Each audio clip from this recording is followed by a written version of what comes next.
कोई भी chapter skip कर देंगे तो आपको मार्क्स आ जाएंगे। नहीं, 150 प्लस अगर आपको जाना है तो आपको सारे के सारे टॉपिक्स और सारे के सारे चैप्टर्स आपको करने ही पड़ेंगे। कई वीडियो मैंने देखे जिसमें बता रहे कि आप अगर ये चैप्टर कर लो तो, अरे भाई चैप्टर तो सभी करने पड़ते हैं, सभी चैप्टर करोगे तभी तो पूरे मार्क्स करोगे। आपको मार्क्स भी तो 150 प्लस चाहिए, तो 150 प्लस मार्क्स लेने के लिए आपको सभी के सभी चैप्टर्स करेंगे। हाँ, लेकिन उसमें भी हम थोड़ा स्मार्ट वर्क करके कुछ एजुकेटेड गेसेस और प्रीवियस ईयर्स एनालिसिस करके हम बता सकते हैं कि कौन से चैप्टर्स इंपॉर्टेंट होते हैं। ठीक है। So hello friends, my name is Ruchit Gadesariya. I am currently a first year medical student at government medical college Jamnagar. So यार, आज की इस वीडियो में हम बात करने वाले हैं फिजिक्स के ऐसे टॉपिक्स के बारे में जो कि आप अगर इसके एमसीक्यूज और क्वेश्चंस लगा लिए आपने तो आपको गारंटेड 150 प्लस देंगे। ये मैं अपने एक्सपीरियंस से बता रहा हूँ, ना कि कोई ऐसे फालतू के मैं बता रहा हूँ। ठीक है।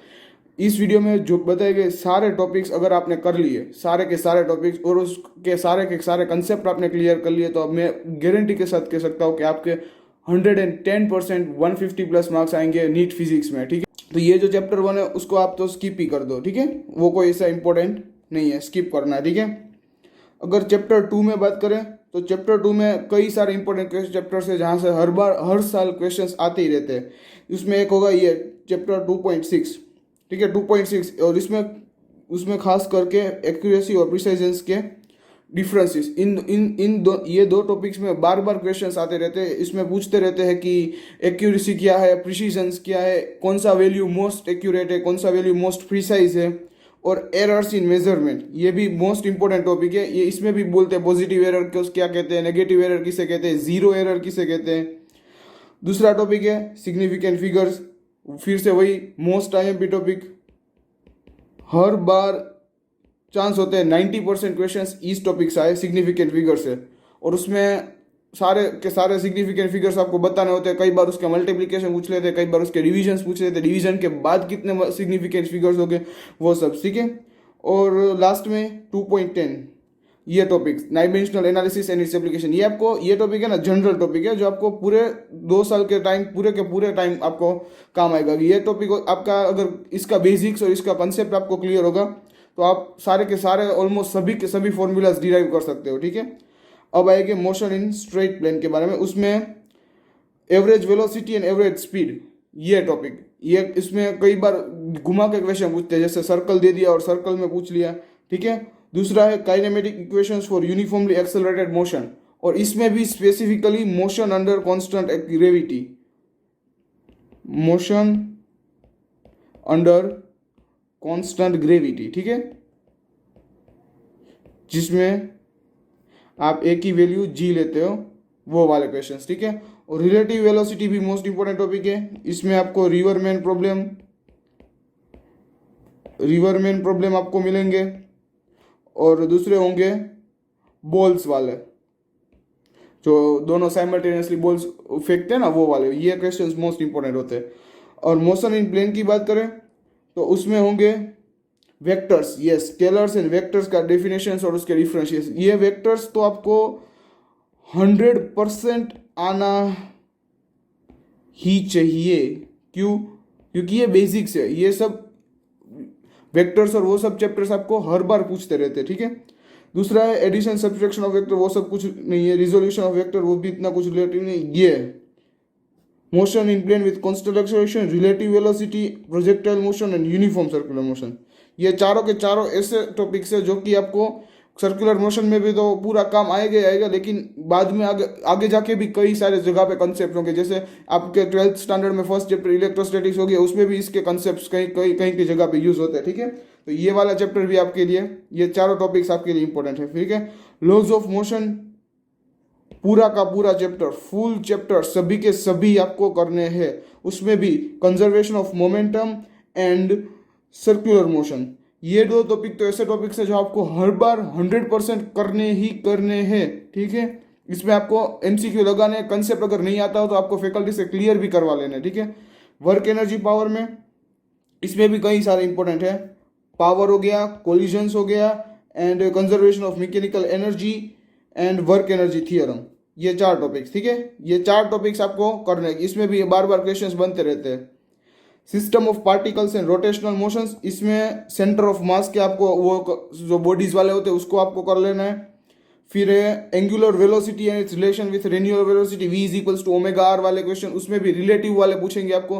प्लेन को रख दिया एक सरफेस पे और उसके ऊपर रोलिंग होती है, वो वाले क्वेश्चन आपको पूछेंगे। मोमेंट ऑफ इनर्शिया आपको सभी बॉडीज के याद रखने हैं। फिर होगा ये दो topics, rolling motions, dynamics and kinematics. ये तीनों के तीनों टॉपिक्स आपको इंपॉर्टेंट मार्क करने हैं और इसमें से एमसीक्यू लगाने हैं। और एमसीक्यू के लिए आप एररलेस या फिर कोई भी प्रीवियस ईयर वाली बुक कर सकते हैं, ठीक है। प्रीवियस ईयर वाली बुक्स में सभी आपको टॉपिक वाइज एमसीक्यू मिल जाएंगे, या फिर कर सकते हैं। और अच्छा, दूसरी और बुक होती है फिजिक्स, वो एनसीईआरटी करके आती है, मास्टर द एनसीईआरटी फिजिक्स, उसमें भी आप कर सकते हैं। उससे आपके फिजिक्स के थियोरेटिकल क्वेश्चंस भी आपको अच्छे से क्लियर हो जाएंगे। अब आते हैं ग्रेविटेशंस के बारे में। ग्रेविटेशंस में केपलर्स लॉ, ये ऐसा टॉपिक है जो हर बार है ना ऑफन नेग्लेक्टेड हो जाता है, तो ये नेग्लेक्ट नहीं करना है हमको। ये है ना रैंकर्स डिसाइड होते हैं, रैंकर्स क्वेश्चन होते हैं ना, ये केपलर्स लॉ से बनते हैं, ठीक है। ये रैंकर्स के लिए होते हैं। उसका होगा escape speed, escape velocity, earth satellite, Jio stationery satellite, weightlessness and gravitational potential energy.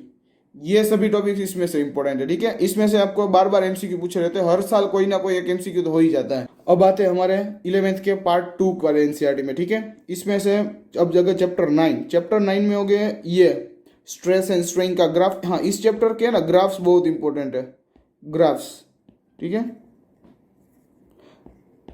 Graphs इस चैप्टर के बहुत इंपॉर्टेंट है, ग्राफ आपको करना है। हुक्स लॉ हो गया, और जो 3 वाले हैं ना, वो 3 वाले इक्वेशंस नहीं करने जो आप हर बार कंफ्यूज होते रहते हैं बच्चे, वो वाले नहीं करने, ठीक है। इलास्टिक मॉड्यूलाई करना है, और बस ये 4 टॉपिक्स आपके लिए, 3 टॉपिक्स इंपॉर्टेंट है, ठीक है। अब चैप्टर 10 में Bernoulli's principle, viscosity and surface tension, this three topics are most important topics. और इसमें से surface tension is very very IMP, हर बार एक ना एक क्वेश्चन तो होता ही है। अब थर्मल प्रॉपर्टीज में आपको कौन सा करना है, न्यूटन्स लॉ ऑफ कूलिंग करना है, कैलोरीमेट्री करना है, थर्मल एक्सपांशन करना है, और हीट ट्रांसफर। ये 4 टॉपिक्स आपको करना है, ठीक है।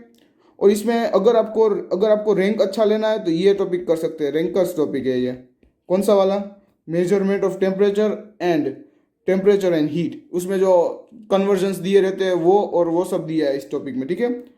अब होगा थर्मोडायनामिक्स चैप्टर 12, उसमें आपको करना है जीरोथ लॉ। हाँ, ये इंपॉर्टेंट है, कई बार एमसीक्यू में होते हैं और बच्चे ऐसे ही भूल जाते हैं कि ऐसा तो हमने पढ़ा ही नहीं है। सेकंड है first law of thermodynamics, specific heat capacity, और हीट इंजिन्स, रेफ्रिजरेटर्स, ये दोनों मोस्ट आईएमपी टॉपिक है। क्या है, most IMP topics. And Carnot engine कर सकते हो, कभी कभी उसका एमसीक्यू आता है। काइनेटिक थियरी ऑफ गैसेस में, इसमें एक ही 2 इंपॉर्टेंट है, law of equipartition of energy and specific heat and mean free path. ये 3 मोस्ट आईएमपी टॉपिक्स है इस चैप्टर में से। इन 3 टॉपिक्स के तो आपको एमसीक्यू करने ही करने हैं। और हाँ, मैं बता दूं कि ऐसा नहीं है कि आप कोई भी चैप्टर स्किप कर देंगे तो आपको मार्क्स आ जाएंगे, नहीं। 150 प्लस अगर आपको जाना है तो आपको सारे के सारे टॉपिक्स और सारे के सारे चैप्टर्स आपको करने ही पड़ेंगे। कई वीडियो मैंने देखे जिसमें बता रहे कि आप अगर ये चैप्टर कर लो तो, अरे भाई चैप्टर तो सभी करने पड़ते हैं, सभी चैप्टर करोगे तभी तो पूरे मार्क्स करोगे। आपको मार्क्स भी तो 150 प्लस चाहिए, तो 150 प्लस मार्क्स लेने के लिए आपको सभी के सभी चैप्टर्स करेंगे। हाँ, लेकिन उसमें भी हम थोड़ा स्मार्ट वर्क करके कुछ एजुकेटेड गेसेस और प्रीवियस ईयर्स एनालिसिस करके हम बता सकते हैं कि कौन से चैप्टर्स इंपॉर्टेंट होते हैं, ठीक है। अब हम बात करेंगे चैप्टर 14 ऑसिलेशंस में आपको फोर्स्ड ऑसिलेशंस ये तो नहीं करना है, डैम्प्ड ऑसिलेशंस भी नहीं करना है, और सम सिस्टम वाला ये टॉपिक भी नहीं करना है, ठीक है। इनमें आपको करना है वेलोसिटी वाला, simple harmonic motion, periodic and oscillatory motion का डिफरेंस करना है, क्योंकि डिफरेंस पे कहीं पे एनसीबी आ सकते हैं, and energy in simple harmonic motion. ये 4 टॉपिक्स आपको करने, ये तो बिल्कुल छूना भी नहीं है आपको, कभी भी क्वेश्चन नहीं आए, ये जेई वालों के लिए होते हैं।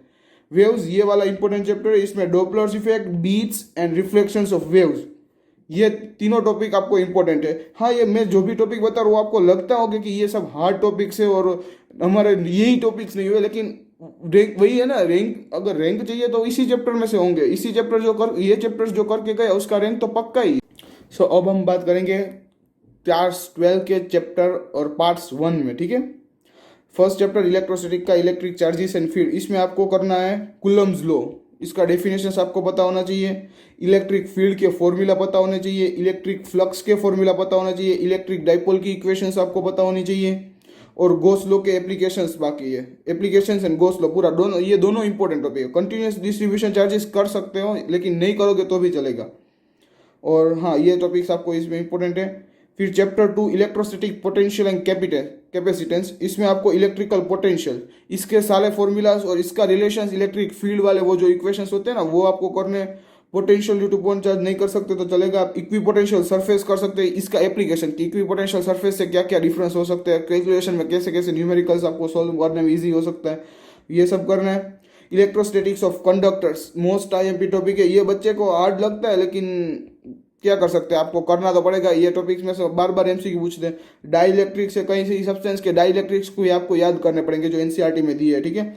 और पैरेलल प्लेट कैपेसिटर्स करना है, potential energy in external field करना है, और बस ये कर सकते हैं। कॉम्बिनेशंस ऑफ कैपेसिटर्स कर सकते हो लेकिन उतने ज़्यादा क्वेश्चंस आते नहीं है, ठीक है।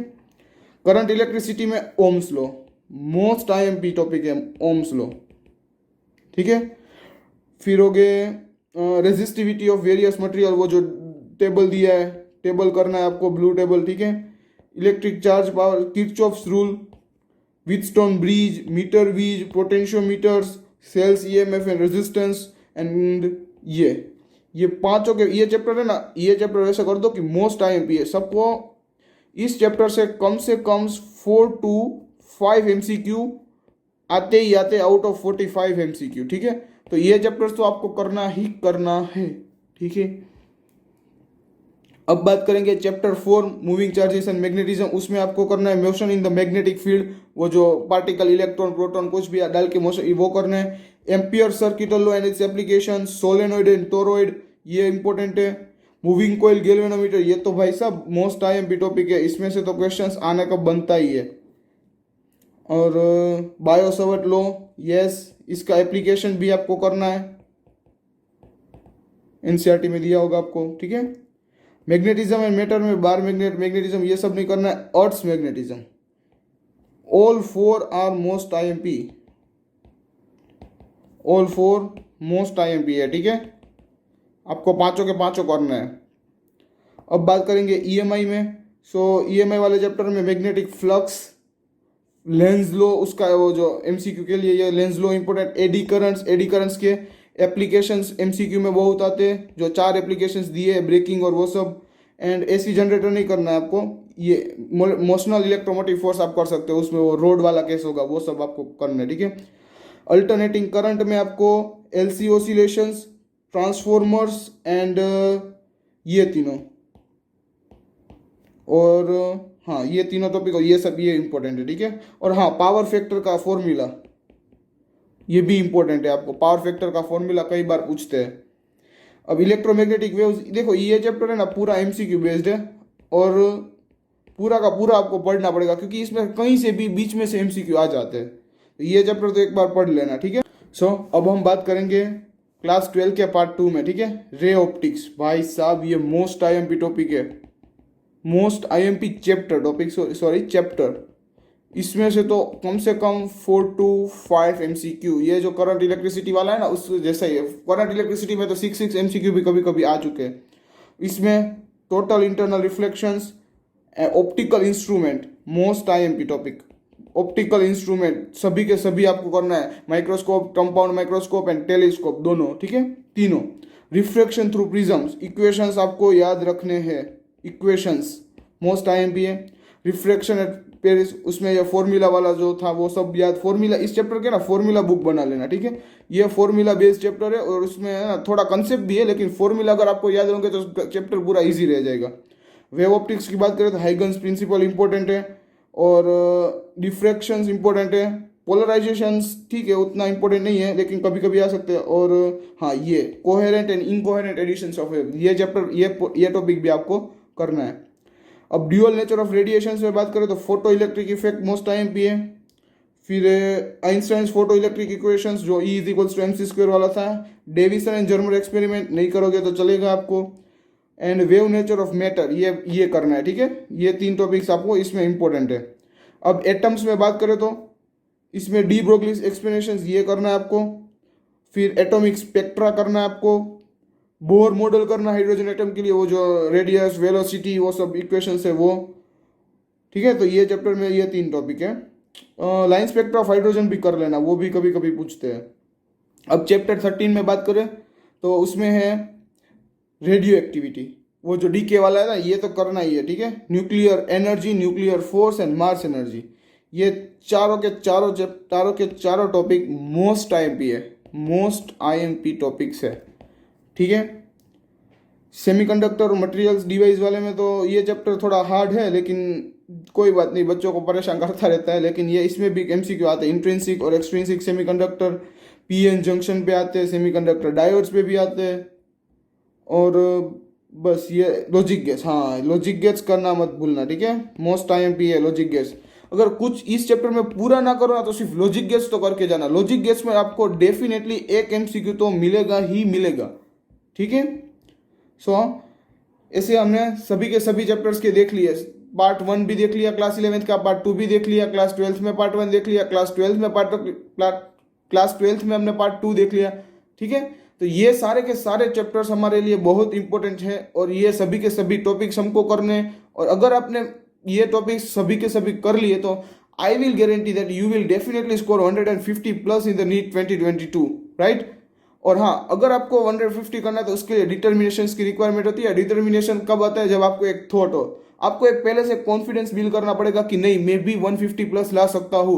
अगर लेने वाले 150 180 तक ले आते तो मैं क्यों नहीं ला सकता? अगर एक कॉन्फिडेंस की एक स्पार्क भी आपका कॉन्फिडेंस का हो गया ना, तो then you will be rocketed like a fire, right.